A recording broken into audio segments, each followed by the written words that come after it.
Boa noite, eu sou o Diego Ramírez e eu vou apresentar sobre a avaliação clínica e eficácia da criocirurgia em neoplasias cutâneas de animais geriatras. Bom, para começar, o que é uma geriatria? Geriatria é quando o animal já está numa idade avançada e ele precisa de mais cuidados por parte do tutor. Então o tutor tem que dar mais atenção ao seu bicho, pois com ele há mudanças comportamentais e físicas. As comportamentais seriam, por exemplo, a desobediência, enquanto as físicas seriam como, por exemplo, a dificuldade locomotora. E também esses animais geriatras têm tido um aumento na sua população devido às melhoria nos tratamentos e à qualidade de vida que a gente dá a esses animais. E bom, quando um animal é geriatra, a gente tem que contar o peso, a raça, o seu tamanho e o seu porte. Bom, animais de pequeno a médio porte, eles podem ser considerados geriatras mais ou menos a partir dos 11 anos de idade, contando apenas com o fator idade. Enquanto animais de grande e pequeno e grande e gigante porte, eles são entre 6 a 8 anos de idade, eles já podem ser considerados geriatra a partir do fator idade, pois a gente, como já foi falado, também existem outros fatores, como peso e raça. Bom, e o médico veterinário tem que acompanhar rotineiramente esse animal, pois com ele pode haver uma doença, com seu avanço na melhoria nos tratamentos e com o aumento na sua vida, com a sua longevidade, na verdade, ele pode acarretar adquirindo algumas doenças que são comuns nessas idades, seriam como as cardiopatias, as doenças respiratórias, alguma doença inflamatória ou infecciosa, ou até uma neoplasia. Bom, e o que é neoplasia? Neoplasia significa um novo crescimento, e esse novo crescimento provém de uma única célula que sofre mutação, e essa mutação aumenta a sua capacidade proliferativa. Essa mutação pode ser vinda de fatores endógenos ou exógenos à célula. A exógeno seria, por exemplo, a ingestão do alcaloide citaquicídeo da samambaia, e os endógenos seria, por exemplo, a própria mutação sofrida pela célula.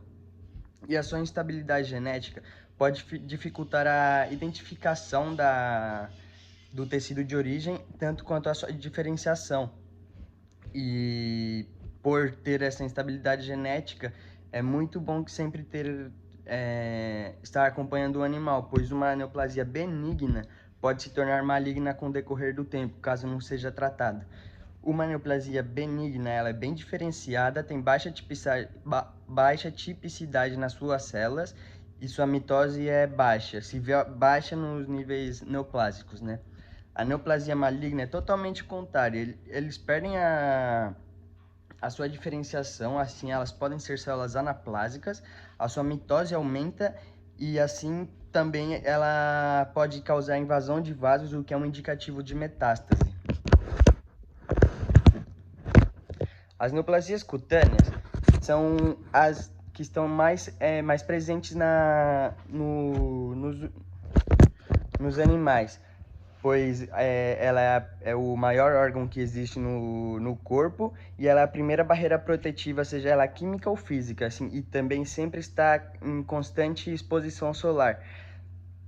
E sempre é importante nas lesões cutâneas a gente diferenciar, pois a gente muitas vezes pode se confundir com alguma infecção ou alguma inflamação ou até algum edema e pode prejudicar no nosso exame na hora que for fazer o exame, porque eles podem se confundir por terem aparências muito semelhantes.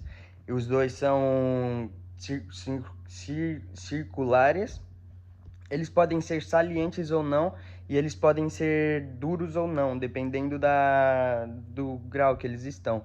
O seu exame citológico ele vai auxiliar na identificação do tecido de origem. Eles podem ser de origem mesenquimal, epitelial ou de células individuais.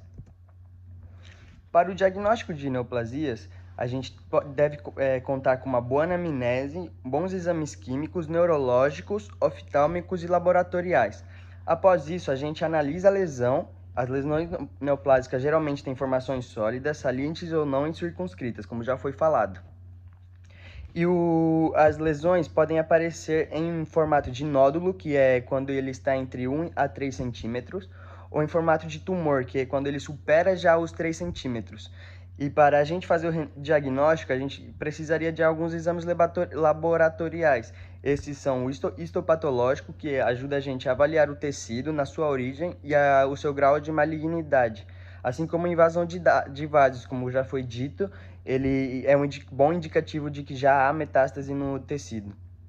E a gente também utiliza a escarificação, em que a gente faz a raspagem da lesão e faz um imprint na lesão e posteriormente é corada e será visualizada no microscópio. Ela também é recomendada quando já há ulceração no tumor. Enquanto para linfomas e mielomas, a gente pode realizar a coleta da medula óssea. A gente pode usar ela ou na cabeça do fêmur e da tíbia, ou na asa do ilho. Também temos a citologia aspirativa por agulha fina, em que a gente realiza uma pequena punção na região desejada e a gente faz um pequeno leque em várias direções, sem retirar a agulha do lugar. E depois a gente aspira o conteúdo que está aí dentro e a gente expele numa lâmina que posteriormente será corada e visualizada também em microscópio. A biópsia incisional, a gente utiliza ela como forma de visualizar também, de histopatológico. A gente vê o seu tecido de origem, a sua malignidade e o seu grau de origem, seu grau de invasão de vasos. Ela é recomendada utilizar bisturi, lâmina, formol, papel filtro, tesoura. A gente usa também pinça, a gente pode usar pinça hemostática caso haja alguma hemorragia, ou alguma esponja hemostática ou adrenalina tópica, ou realizar pequenas suturas, mas consiste com o bisturi realizar uma pequena incisão e com o auxílio da tesoura e da pinça a gente vai recortar um pedacinho do tecido para que ele seja enviado para análise. Mas, antes de ser enviado para análise, a gente coloca ele no formol, que ele tem que estar a 10 a 20 vezes maior que o pedaço que foi retirado. E ele não pode sobrepassar 48 horas, pois ele pode alterar o resultado do exame. Bom, e a biópsia excisional ou excisão cirúrgica tem como objetivo um diagnóstico, um tratamento ou uma prevenção para uma futura neoplasia. Mas ela consiste no mesmo da biópsia incisional, porém que a gente vai retirar o tumor com uma marginalidade de 3 centímetros em todas as suas direções, mas também podemos realizar de uma outra forma, pois a gente pode apenas retirar a fibrosidade, que seria a intracapsular, ou deixar a fibrosidade e retirar apenas o que não é fibroso, o que seria marginal, retirar o tumor inteiro com sua marginalidade em suas 3 direções, que seria a ampla, que nós retiramos todo e que normalmente não há resíduo tecidual, resíduo neoplásico. E também temos a radical. A radical a gente pode chegar até amputar um membro, pois não há muito o que se fazer com o animal. E a gente pode recomendar a quimioterapia e a radioterapia como terapias adjuvantes e caso a ampla ou a radical não possam ser não tenha mais o que se fazer mesmo, não dá para ser utilizadas. Mas bom, na radioterapia a gente tem como objetivo causar a destruição de células que estão em divisão e a partir da deposição de energia no seu DNA, essa energia causa a sua destruição. E essa energia é realizada por uma radiação ionizante, em que sua dose total vai depender do tecido saudável que estiver no campo de radiação, e a sua dose dividida em várias frações, em que a primeira fração deve ser a maior de todas, e as demais frações devem ser menores, mas com um intervalo de 6 horas no mínimo, para que a gente consiga ter uma reparação do DNA do tecido saudável, enquanto o tecido neoplásico ainda vai se ver afetado. E a gente tem a sua resposta dividida em 4 fases. A reparação do dano do DNA, quando as células estão se reparando, né? A redistribuição das células no ciclo celular, ou seja, quando as células que estão na fase S, elas regridem para a sua fase M, onde a sua fase mitótica, e assim elas são mais vulneráveis à radiação, pois elas vão estar em divisão. E a reoxigenação das células tumorais, pois como elas vão sofrer hipóxia, elas vão começar a se reoxigenar. E a repopulação do tecido saudável e do tumor, pois com aquelas células neoplásicas que não foram retiradas, não foram conseguir eliminadas 100%, elas continuarão se replicando. Então, haverá mais uma repopulação dessas células anormais, mas também haverá das células saudáveis. A quimioterapia, a gente tem como objetivo causar um dano químico em células que estão em divisão celular, da mesma forma que a radioterapia, mas aqui a gente vai utilizar fármacos. A ação desses fármacos são mais eficazes quando a divisão celular se vê aumentada.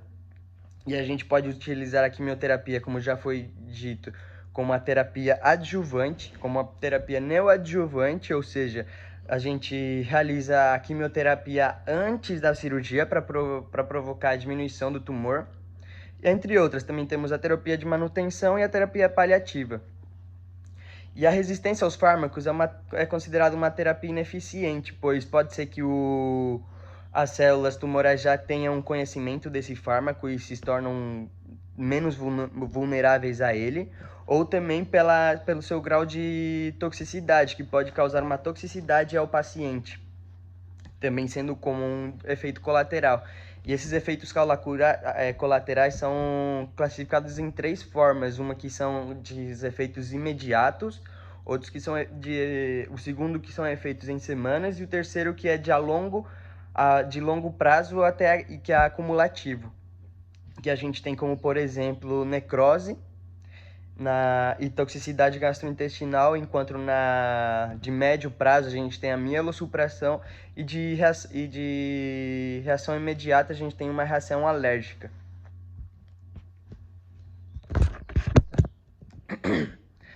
Bom, e aqui temos a criocirurgia, que ela tem o objetivo de causar a destruição da célula neoplásica a partir do congelamento com o nitrogênio líquido, a partir da exposição com nitrogênio líquido. Ela é uma terapia com melhor estética, sendo mais segura ao animal e também mais econômica ao veterinário. Os riscos da anestesia são diminuídos, pois como já foi dito, vai ser mais rápida e os riscos da anestesia vão ser, se o paciente estar saudável, serão diminuídos, pois ele estará menos tempo anestesiado, né? E a gente realiza a cicatrização por segunda intenção. Então a gente pede para o tutor lavar com água e sabão e não há um risco alto de infecção, pois os micro-organismos e as bactérias que estão ali presentes, eles também são mortos no congelamento. Então pode deixar daquele jeito mesmo e ele vai estar bem. Bom, e a criocirurgia consiste em ciclos de congelamento de 30 a 90 segundos e de descongelamento de no mínimo 1 minuto até 5 minutos, que assim a gente causa a destruição celular da célula neoplásica e deixa a célula saudável conseguir se recuperar, ela consegue se recuperar bem. E assim, contendo essa forma, tendo esse pensamento em mente, a gente pensa que o dano será maior quando a velocidade de congelamento é maior que a descongelamento, sim. E a aplicação de um ciclo é bem mais benéfica do que a aplicação de apenas um, pois as células neoplásicas, elas são mais vulneráveis elas são mais resistentes ao congelamento e assim se vê um pouco mais difícil a sua destruição. E qual que é a temperatura ideal? Bom, a gente ainda não tem uma temperatura ideal para alcançar no tecido, mas se põe em discussão que seja entre -20 e -30 graus em tumores benignos, e em tumores malignos a gente se discute que seja entre -50 e -55 graus. Mas eu ainda vi uns outros trabalhos que falavam de -60 ou -65. E durante a aplicação a gente pode, pode apresentar hemorragias e também formação de edemas, mas isso é normal. A gente pode estancar a hemorragia também com adrenalina tópica, com alguma sutura ou com uma pinça hemostática ou esponja hemostática. As lesões vão causar êxtase e anóxia tecidual, o que vai provocar a necrose do tecido. Também já é um efeito colateral que já se é esperado, pois o tecido se verá morto, né? Então ele tende a necrosar. Bom, os efeitos colaterais, e a minha conclusão é que na criocirurgia, os efeitos colaterais, a gente tem a formação de úlcera, a hemorragia, a dor na área congelada, a cicatrização será lenta e extensa, pois será feita por segunda intenção, né? Haverá hipopigmentação na área que foi afetada e alopécia também. A sua estética e a funcionalidade será afetada e também haverá formação de bolhas e necrose por morte do tecido, a formação de bolhas porque ele sofreu uma queimação, né? E em comparação com a excisão cirúrgica, eu considero a criocirurgia mais segura em cangeriatras, pois diminui o risco da anestesia pela velocidade do tratamento, considerando que o animal pode ter alguma cardiopatia ou alguma doença respiratória, ou sendo ele geriatra. A quimioterapia e radioterapia, a área saudável afetada será bem menor na criocirurgia do que nessas duas últimas, pois o seu foco de ação será mais específico e não será mais amplo, assim como, por exemplo, na quimioterapia será geral e a radioterapia ela precisará a sua dose total depende do campo de radiação do tecido saudável que está disponível, né? E os cangeriatras, por serem pacientes de alto risco, os seus efeitos de anestesia podem ser agravados. E além deles apresentarem deficiências biológicas, né? Eles também podem estar acompanhados de alguma cardiopatia, de alguma cardiorrespiratória, alguma doença cardiorrespiratória, uma infecção, uma inflamação, ou até eles não suportarem os efeitos da anestesia. Bom, esse foi o meu trabalho, muito obrigado.